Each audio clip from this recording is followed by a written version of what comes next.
সূরা ইখলাস পবিত্র কোরআনে ১১২ নম্বর সূরা। এর আয়াত সংখ্যা ৪। সূরা কাউসারের পর ইখলাসই সবচেয়ে ছোট সূরা। ইখলাস অর্থ একনিষ্ঠতা, ভক্তিপূর্ণ আনুগত্য। ইসলামের প্রাথমিক সময়ে সূরাটি অবতীর্ণ হয়। একবার রাসূল সাল্লাল্লাহু আলাইহি ওয়াসাল্লাম কিছু সাহাবীকে যুদ্ধে পাঠালেন। তাদের একজনকে সেনাপতি নিযুক্ত করলেন।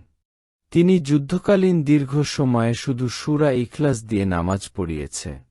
যুদ্ধ থেকে ফেরার পর সাহাবীরা রাসূল সাল্লাল্লাহু আলাইহি ওয়াসাল্লামকে বিষয়টি জানা।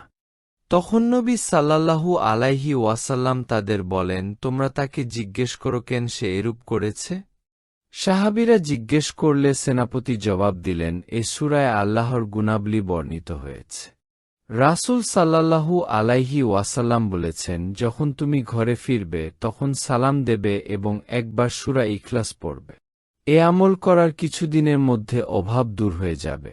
রাসূল সাল্লাল্লাহু আলাইহি ওয়াসাল্লাম বলেছেন যে ব্যক্তি প্রতিদিন ২০০ বার সূরা ইখলাস পড়বে, তার ৫০ বছরের গুনাহ ক্ষমা করে দেওয়া হবে, তবে ঋণ থাকলে তা মাফ হবে না।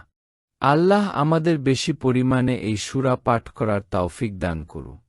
ভিডিওটি ভালো লাগলে সাবস্ক্রাইব করতে ভুলবেন না।